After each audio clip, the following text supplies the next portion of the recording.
God, I'm tired, but let's keep going, why not? I'm enjoying this conversation that I'm technically having with myself. But anyways, so we made our way through what was, for a time, called the complete saga. At least that's what people from my generation used to call it. But then, come high school, something interesting happened. And that was in the form of the Disney trilogy. Yeah, I feel like we can get through these a little quickly, or at least I'll try to. Force Awakens, okay. Came out in my freshman year of high school, I believe, and I walked out of that theater feeling a little bit mediocre. I wasn't too sure if I loved it yet because it was so different. Admittedly, I had to watch it a few times to really understand what it was putting down. Also, the humor was extremely jarring. I feel like it was very overdone. I still do in a few spots. And humor in Star Wars is fine. I mean, New Hope was hilarious at spots. I guess one example is like when Han and Luke are in the cockpit, and this is before, of course, the whole brother-sister revelation later down the road, but Han is kind of getting all snarky, but he goes to Luke, hey, you think a guy like me and a princess like that? Then Luke blatantly just straight up, no, So humor is well warranted within Star Wars. In fact, it lends to some of the most memorable moments in the entire franchise. But Disney, it spills... This spills in from what they were doing with the MCU. I mean, this is pretty much what they were trying to do with the House of Mouse. They try getting big IPs, finding a formula that works, and then rinse and repeat. And sometimes it creates very good things, sometimes it creates very bad things. The Marvel Cinematic Universe, which I personally am not a big fan of, it's a massive raving success. I think it's actually kind of at a decline at the moment, but there's no denying it was one of the most lucrative things to ever happen in cinema history. So naturally, they wanted to try their hand at Star Wars. And I think they overfluffed the humor, absolutely. But let's go ahead and talk about the characters. Let's first start with Rey. I like Rey. I think she's really cool. Again, we're just going to focus on this first movie. She was really interesting. I liked her dialogue. I liked how whenever she was exploring the new planets, she was like a kid in a candy shop. She was so amazed, like she never saw so much green in the whole galaxy. I love that line. It's kind of an echo of Luke's story, of course. As George Lucas said, Star Wars is like poetry, it rhymes. I know that's played for laughs a lot, but yeah, it's kind of an interesting theme to have woven into the Star Wars pantheon. I actually appreciate that when it's well warranted. Sometimes it overdoes it a bit. Speaking of that, this movie overdid it a bit. It played a little bit too much into the nostalgia, and we definitely see that in later installments. It's basically New Hope, and we see that we get the big old super weapon that needs to be destroyed. We have this loner in a desert who realizes they're perhaps a lot stronger than they ever thought. But I think the finest addition to Star Wars who appears in this movie is Kylo Ren. I love Kylo Ren a lot. I think he's really good. I do give Disney a little bit of flack because, of course, there was, for those who don't know, there was a whole other story to be told post-prequels that existed in the comics and the video games and all that got nixed so these movies could happen, and that is a very big, hot topic these days. Like, if they made movies for those original stories, perhaps people would be a lot happier because the stories were definitely more consistent and there was a much more obvious plan involved. So as for Kylo, I kind of deduce points from him because he is basically a print copy of Darth Caedus, who was the son of Han and Leia in that, and he pretty much has almost the same story. You have a kid who tries learning under Luke, but he winds up falling towards the dark side. But all that being said, I really do like his character. I love Adam Driver. There's something special about Kylo. I love the fact that he's such an immature brat, at least when we first meet him. He's getting into literal hissy fits. He so badly wants to be as good as the characters, in this case Darth Vader, before him, kind of like the movie in a way, right? But for me, he felt like the ancient Greek rulers who wanted so badly to be like the Roman emperors who came before them. Like for example, we could say Constantine to Caligula is what Vader was to Kylo Ren. Kylo Ren was this pissy little kid with no resources, no real form of intelligence, not a whole lot of power, who so desperately wanted to be as big and as bad as the villains who came before him. So I actually really love every aspect of Kylo Ren. I mean, the story that occurs... Why am I saying occurs? What's my problem? The story that occurs around him, and same for Rey. I'm going to say this about both of them. I love both of the characters. The story that occurs around them, though, could definitely be fixed up a little bit to be made more unique. Part of me wishes that Kylo did not kill Han Solo on Starkiller. I wish he would have turned face right there. That would have made for so much more interesting story. And that's what this trilogy is all about. It's all about missed opportunities. There's so many moments where they could have done something radically different that would have been fascinating character studies. Like if when Han is taking the lightsaber away from Kylo, instead of him just killing his father and then kind of just doing a rinse and repeat of Obi-Wan's death, we could have seen a dark side character turn to the light prematurely in their introduction, and then see them trying really hard to redeem themselves throughout the next movies. That would have been great to see, but basically what we get in these movies is either something very radically conventional or too radically different, and that's pretty much the issue with this movie. Its mission was to bring back Star Wars and monetize get as much money as they could from it. I hate to say that. It's a fun movie. I enjoy watching it now. I'm able to forgive some of the unnecessary banter that it has. I like some of the characters. I think the characters are neat here and there. All the acting's fine. I like the acting. Again, better script would have been good, but the overall story, it doesn't really lead anywhere. You get the map to Skywalker, and yeah, Rey gets to Skywalker, of course, and one of the most awkward endings. She's kind of just standing there for 5 minutes, just holding the saber there. It felt really weird, but it is a very well directed movie too. I love what J.J. Abrams did, especially when introducing us to Rey. Like, it's no dialogue for like a solid 3 minutes. It's just her living her life.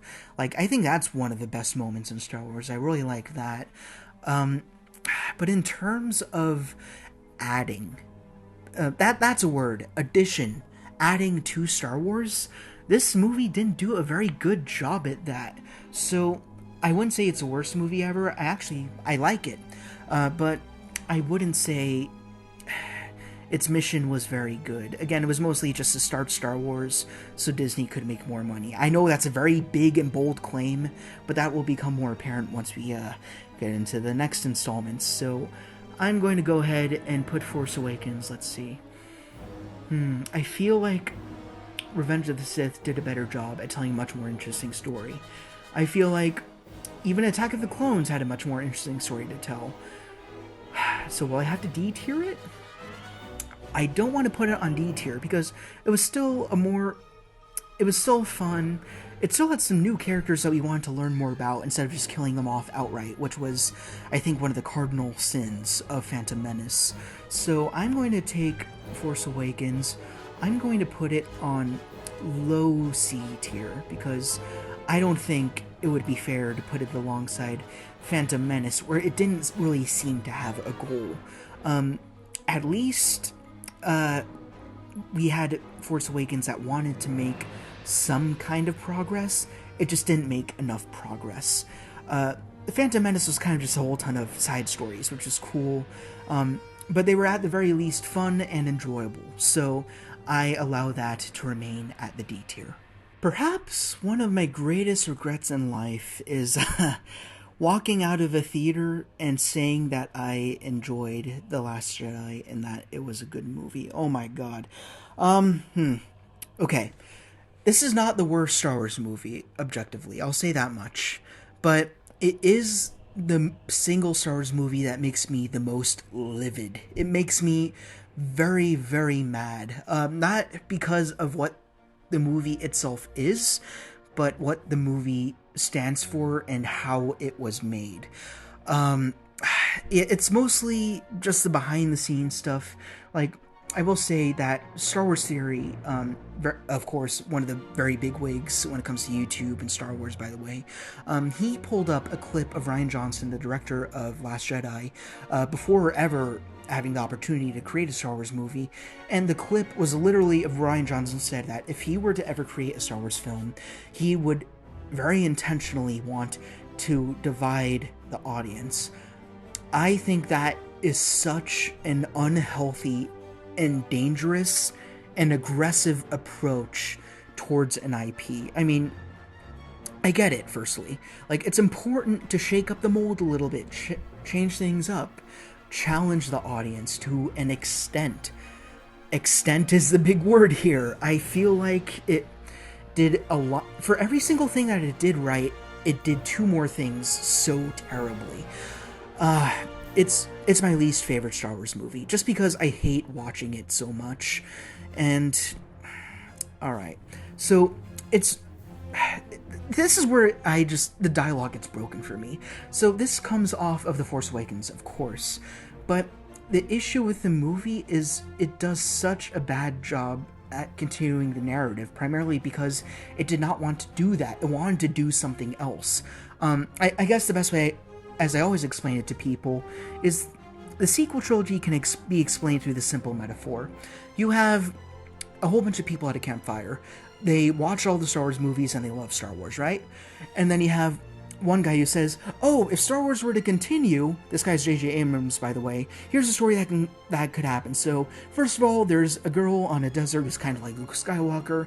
There's also this kid who's the son of Han and Leia, and they get into a fight. There's also this guy called Snoke. Hold that thought. I'll be right back. I need to go make a piss in the bush. I'll be right back. Just a minute here. Keep roasting marshmallows and whatever, right? And then Rian Johnson comes in, and then he totally takes over, and he basically says, all that? Nah, forget it. Rey, you thought that she was a daughter of someone important? Nah, she's kind of a nobody. And you thought Luke was a really big hero who was kind of lost? No, he's kind of a jerk, and he's kind of a monster. And, wanting to have things succeed and having them fall apart, yeah, it's gonna happen a lot more often than you think. And legacy characters that you really love, yeah, they're not as important as you think they are. No development. Oh, wait, JJ's coming back. He's coming back, guys. Shut up. He's coming back. Don't laugh or anything. And then JJ comes back. Then he hears the rest of the story that Rian Johnson added, and he's like, alright, you made a mess, let's just throw something together. Well, I don't know, Palpatine comes back from the dead, and then Rey saves the day, even though that she is his granddaughter or something like that, more or less, and then Kylo dies the same way as his grandfather. The end of story. So, this whole trilogy is so messy. That's why this is a movie that helped me to decide that the sequel trilogy is fanfiction. You take what you like, you take what you don't like. There's elements in both categories for me personally, and you just try not to think about it too hard. This trilogy was all about money. There was no script. That's been well confirmed. There was no plan. They were kind of just going at it without a mission in mind, and that's made all the more offensive when you know that George Lucas had a plan for a potential trilogy, and even though he wouldn't be in control of that, when he made a contract with Disney, he was like, hey guys, here's the script, have a look, give it a read. If you turn these into movies or at least consider elements from it, that would be really cool. And they totally ignored him. They threw it in the trash, and they created trash as a result. Again, I don't want to sound too brash because there is good stuff in these movies. So, like for Last Jedi, Canto Bight, terrible. I hated the entire Canto Bight sequence. Totally unnecessary side quest. It didn't amount to anything. It didn't teach us that much. Just the entire Finn and Rose circuit was totally unnecessary, and we didn't learn a whole lot from it. And also this movie, I give it a big crux for giving us what I call the unholy trinity of terrible new wave Star Wars characters, being Rose Tico, Amelin Holdo, who was Laura Dern, and then DJ, who was the shifty guy they found in prison, who was portrayed by Benicio del Toro. All three of those characters were unnecessary, or at the very least could have been replaced by someone a lot more interesting. I just hated how this movie expected you to care for characters who are so quick to martyr themselves. I'm more referring to purple hair lady, right? Like, she shows up out of nowhere. We don't know who this person is. And I hate the fact that Laura Dern's a great actress. She's fine. I just hate the fact that she only appeared in this movie because she was bosom buddies with Kathleen Kennedy. That bugs the crap out of me. Like, that makes me absolutely livid. I despise the fact of that. And then she goes on to make this really big, quote-unquote, heroic sacrifice. And it looked really cool. The CGI was really awesome. It was a great, great visual. But the fact that this movie expected us to care about this character we just met, stupid. And in the same film, they kill off Akbar, who we arguably wanted to learn more about. And if he made that sacrifice, that would have been a lot better. So, yeah, the Canto Bight and all those weird, extraneous, out of nowhere characters, dumb, stupid. Don't know why that all happened. Meanwhile, I really liked the connection between Kylo and Rey. This introduced the idea of how they were a dyad in the Force. Again, addition, adding more to how the Force works. I found it really fascinating. Like, it played with visual imagery where, like, it was raining on... there was rain with Rey, and then as she was communing with Kylo, he got rain in his hand. That was so cool. That's an interesting aspect of the Force. You could consider it over the top. You can consider it illogical, but still, it makes you curious. You want to investigate it, and you want to learn more about it in the next installment. That's good. Then you have Luke. This is, for me, it's the most divisive, because I really like the idea of a hero who has fallen. That's very realistic. I like the idea of someone who has this whole story about them. They're so appraised throughout the annals of history. And of course you want to see these old heroes come back and be as strong as they were before, and if not more so.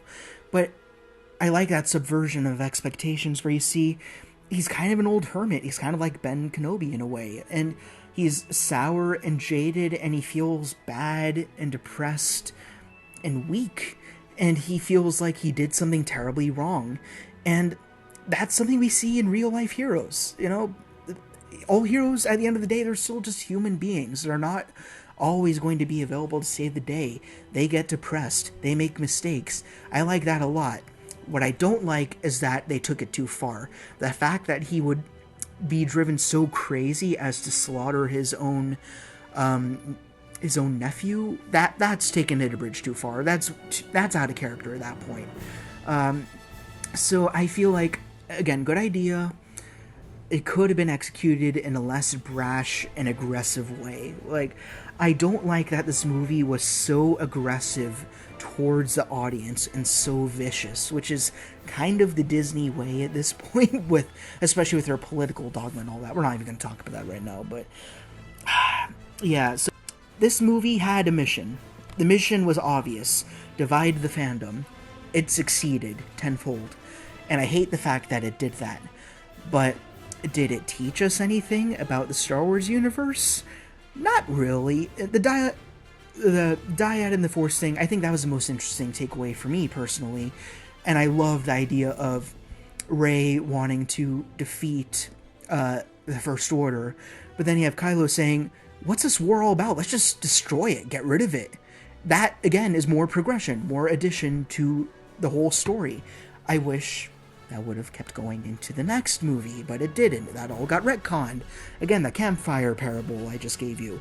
So, yeah, things get so messy from here on out, it's really hard to pinpoint where these movies go, especially for this movie, which, it's, I can't say it's good or bad. It's both good and bad at the same time.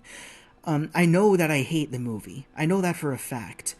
But at the same time, I know there are very good elements in it. Like, I love the Praetorian Guard fight. I love the fact that Snoke got killed unannounced so quick. And then I wish that in Rise of Skywalker he would have had a little more explanation. But again, we're not at that point yet. But and even in that Praetorian Guard sequence, there was a knife that visually disappeared from behind Rey's back that should have impaled her. Again, visual problems are a common mainstay within Star Wars, but this is a plot significant error. If that knife were still there, Rey should have been wounded critically or killed, you know? So, like, for every good thing that happens in this film, there's another bad thing. And I hate that. So, it's a very perverse Star Wars experience. And now the question, did it succeed at doing what it wanted to do? Yes, it divided the fan audience. Did it add? It did. I don't think it added enough. So, I'd say, I guess Revenge of the Sith is kind of our midway point, right? So, I wouldn't say it was as satisfying of an experience as Revenge of the Sith.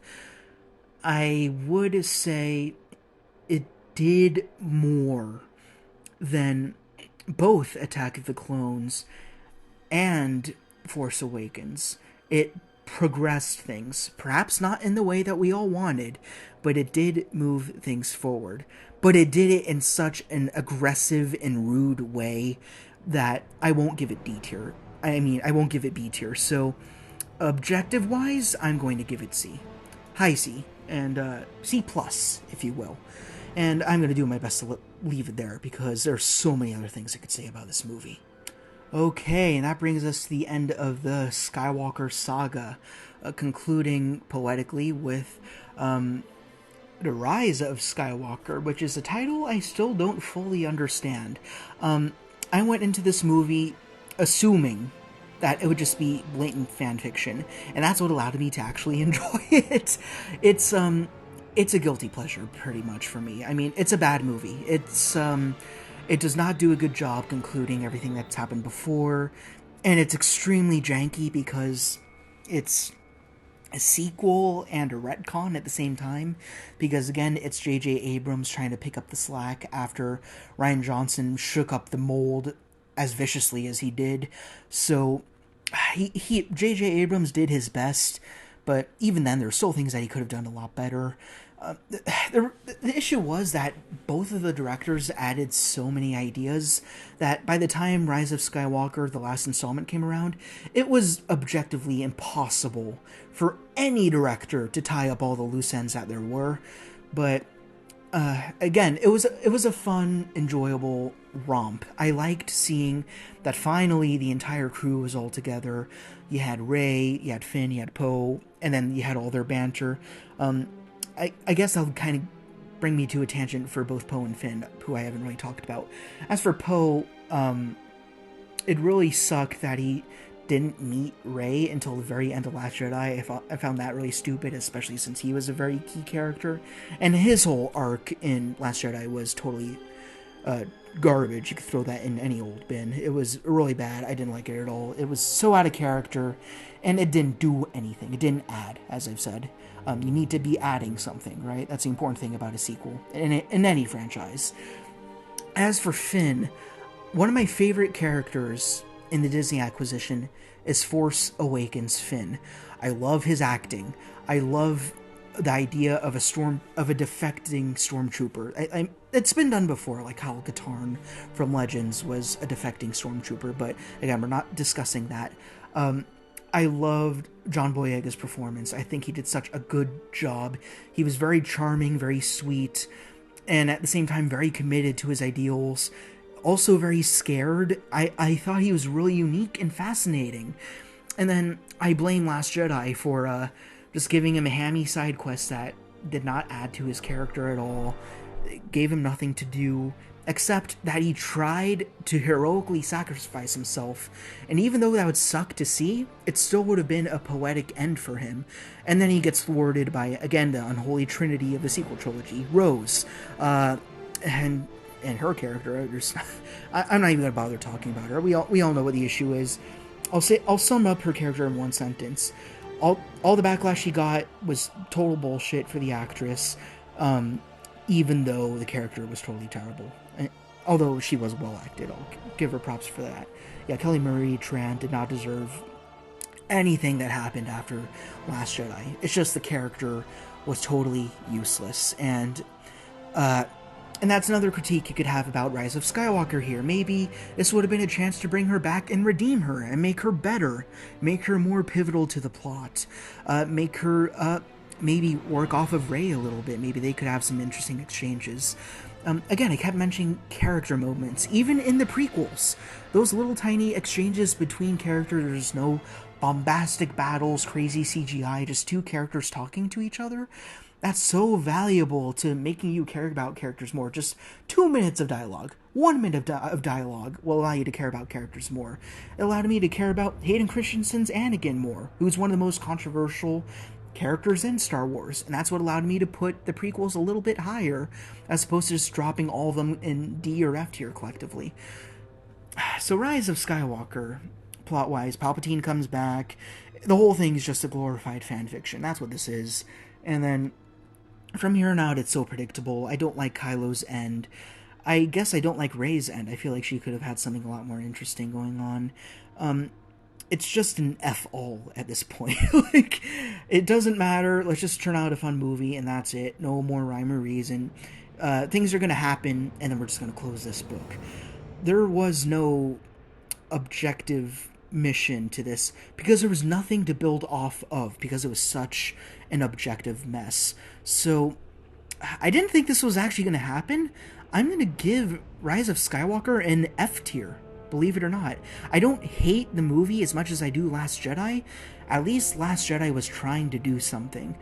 But Rise of Skywalker, I can't totally blame the movie, because the two movies before it were so incohesive, but there was just nothing it could do to save what was going on before it. It was doomed. There was nothing it could do to create the sweet and nice conclusion. I mean, if we compare it against the other trilogy enders, like Return of the Jedi, where did it go? That's right, low A tier for the moment. Excellent conclusion with the Force Ghosts and all that. Luke had his arc. He stuck to the light, but also used the dark to sort of prove a point to his father that you can become a monster. It will destroy families. Saw Palpatine destroying the only family Vader had left, and perfect ending to what should have just been what a lot of people would argue should have just been a trilogy and nothing more. Then you had Revenge of the Sith, which was also very good. You have this big giant chess match with Palpatine against Palpatine, and everything swells into this grand maniacal conclusion that results in the Galactic Empire. Perfectly satisfying and beautiful. Rise of Skywalker, what was there to conclude, really? I mean, Kylo Ren gets a redemption, which I feel like should have happened more earlier than later to make it more unique. And again, it felt very Return of the Jedi in a lot of spots. Not as copycat as Force Awakens, but yeah. And then Rey, I feel like she didn't face enough darkness for us to really root for her when she did succeed. And what was she trying to succeed at? Yeah, defeating Palpatine, but this arc came out of fan theories. It was a fan theory from ever since Force Awakens, so you just couldn't care about anything that was happening. So this movie couldn't succeed at anything because there's nothing to succeed at anymore. It was such a mess. So my final thoughts on the sequel trilogy, of which there are many, is the whole thing's fan fiction. Take what you like. I loved Kylo Ren. I loved the Knights of Ren. I thought Phasma was really cool for as little as we had her. I thought Finn, when we first met him, was really good. But I also hated the really brash execution of Luke's character. I hated that it was so formulaic and played it safe so often. I hated that the whole thing was pretty much just a grab at money. It just abused what was otherwise a beautiful IP, and I wish it could have been done differently, because there are things in there that are really good, but the ultimate sin of the sequel trilogy is there was no plan. That's been confirmed. Many have said that. Daisy Ridley herself has said there was no script, there was no plan, it was just all improv. And that is not wise when concluding a story that arguably didn't need to be concluded to begin with. Okay, all that banter leads us to the two black sheep of the Star Wars movies, which are Rogue One and Solo. And saying that, I realize that the Clone Wars movie is not here. I guess we're just going to talk about that once we get to the show, but anyways, we'll worry about that later. If you were one of those jaded Star Wars fans who felt like at any point that there could never be a good Star Wars movie after the first two trilogies, hopefully you had to take a reality check when you saw Rogue One, which was one of the best Star Wars films ever made. Like, it was so well directed. I loved the story. It did a very good job at being a prequel. It did patch-up work. It fixed things within the original movies that we saw, while also introducing us to some pretty cool characters, like Jyn Erso. I loved Felicity Jones. I think she did such a great job at, again, kind of being that scared kid archetype, but at the same time she was very hardened by the world around her, and also by the fact that she had no family to speak of. Her father was kind of MIA.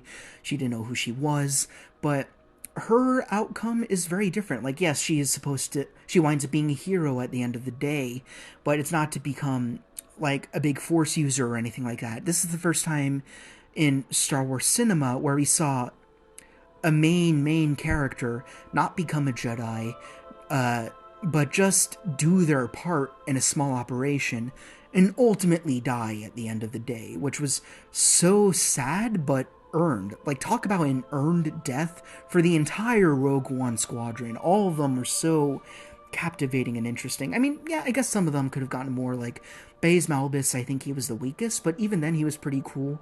I liked how he had Chirrut Imwe say how Baze Malbus was once one of the wisest of us all, and then he kind of had to fall. But then when Chirrut died, that kind of enabled Baze to kind of go back to his old faith. And even just for a minute, like he said, I'm one with the Force and the Force is with me. And this is a man kind of coming back from the dead, ironically enough, as he's facing death head on, you know? And that was still a very good character moment for him.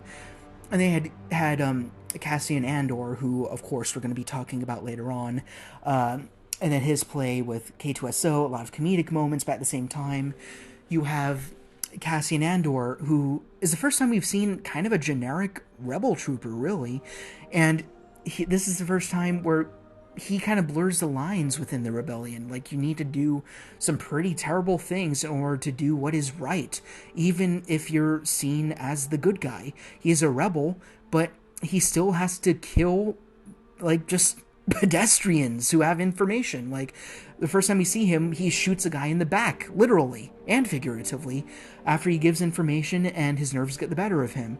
But he has to kill him to be sure that he's not spotted, so he can take this new intel to the rebellion. And this movie just opened so many doors to different perspectives that perhaps we weren't even considering in the other movies that came before it. And it just did so much well. I have not really any genuine complaints about it. It's a total throwaway movie, but it's not in a bad way. It's out of nowhere. It doesn't belong to a trilogy, which I think is a benefit to it. It's nice that it can stand on its own, and it kind of supports New Hope and adds to New Hope in a way. Like, of course, a literal and figurative plot hole in A New Hope is that there's that exhaust port that gets blown up, and you'd think that would be a huge oversight to the Emperor. No, it was Galen Erso, Jyn Erso's father, who left that hole in there, because even though he's an Imperial, he still knows that they're doing bad. Again, they're kind of graying the lines between what good and evil is. This movie embodies a progression that the sequel trilogy should have pursued. Again, they kind of tapped into that a little bit, but they could never commit because they were so scatterbrained and had no idea what they were doing. Oh, God, I really love Rogue One, and I feel a little bit of remorse for being the least excited when the movie was announced. I thought that maybe it would just be very hammy or boring, and it wasn't. The dialogue was very good. One big complaint that this movie gets is wooden acting, a lot of dialogue in the first act, but that's a matter of preference, and also it's very original trilogy. It starts with dialogue. You get to know the characters, you get character moments, you see each of them interact with each other, learn where they come from and all of that. And even though they all last just one movie, you still care about them because you hear them talk, you know their backstory, you see them bump heads with each other along the way, even though they're part of a cohesive team. And that just made this movie surprisingly interesting and multifaceted. And people don't talk about it enough. I really love this movie. It's absolutely astounding. And also, this is, I think, one of the first movies that gave me my first, like, shit your pants moment in a film, in a theater. And of course, that was the Darth Vader scene in the corridor. That was, whew, I rewatched that many, many times after my first viewing. That was absolutely astounding. And I guess the last thing I'll say is with Orson Krennic. He was also a very good character. I liked him a lot too. And again, he blurs the line. He's not just an outright terrorist. He's just a guy who wants to do his job, get merit, do well, get a promotion pretty much. And then you have Tarkin, who is one of the biggest, baddest guys of them all, kind of usurp him. He steals his credit. He steals his achievement, as Krennic calls it. And then poetically enough, his last moments are him watching himself be destroyed by his baby, the Death Star, the thing he designed. And just, each character somehow has a complete arc, and that is absolutely astounding to me. Every new face we see in this film gets their dues. They all are interesting to learn about, and it is sad to see all of them die, because we've come to care about them. Like, I guess one we had the least screen time with was Forrest Whitaker's Saw Gerrera, who actually appeared in the Clone Wars show first. I didn't even know that, and I had to rewatch it. I'm like, oh, hey, there he is. But even him, just seeing such a radicalized rebel, and seeing how the rebellion doesn't affiliate with him because he is so dangerous, again, more blurring the lines, more gray area between light and dark. And then seeing him die for the sake of what he ultimately believes in at the end of the day is still interesting. And it kind of foreshadows the death of everyone else that dies later on in the climax of the film on Scarif. So this movie, it's almost flawless. Like, can I think of a flaw? I can't. In this present moment, I can't think of a flaw in this movie. It is so well done. The script is excellent. The score, even though it's not John Williams, which is kind of a shock, it's still good. It's still memorable. All the characters are great. There's not a wasted moment. Everybody plays their part. It's one of the perfect movies within Star Wars. And that being said, does it do what it set out to do, simply being a little throwaway story that kind of is a direct precursor into the movie that started it all? Yes, I love the story a lot. These are the rebel spies that we learned so much about, we learned very little about from Vader in the very first minutes of Star Wars history. And it compounds into that. Like, it's a movie that doesn't need to exist, but it justifies its necessity by existing. You know what? S tier. I didn't even think I was going to put it that high, but it does such a good job at doing what it wants to do. So I feel no regret or second thoughts putting it in S tier. It belongs with Empire Strikes Back. They both do such a great job at progressing and adding. It belongs in S tier. Alright, so now that we're set with Rogue One, that brings us into Solo, which has one of the weirdest histories for a Star Wars movie ever. Firstly, it's the very first Star Wars movie to ever bomb and not make back its money, which is absolutely fascinating and unfortunate because I think it's a very good movie. Unfortunately, the reason why it failed, and it's pretty unanimously decided that this is the reason, is this came out right on the heels of Last Jedi. So after Last Jedi happened, it was so successfully divisive that people actually did not go to theaters and very immaturely, in my opinion, claimed, I will never see a Star Wars movie again. Star Wars is dead to me. I will never revisit any Star Wars movie. I'm not even going to watch the original movies anymore. I just hate it. I'm sour. I'm old. I'm grumpy. And I'm also a kid at the same time with media who wants to yell at their opinions at everybody and whatever. But yeah, like, this movie, it just kind of got shoved off to the side. And it's really unfortunate because it was a pretty good story. I liked it. Does it need to exist? Not really, but again, that's kind of what the anthology series is or was for. I'm not sure if they're going to try this formula again, because I like getting these side stories. Like, I think both Rogue One and Solo were really, really good. So it's unfortunate that Solo didn't get the same recognition as Rogue One or the movies that came after it. I wish that perhaps they would have gotten a little bit more that movie would have gotten a little bit more recognition. Well, a lot more, rather, because it was really cool.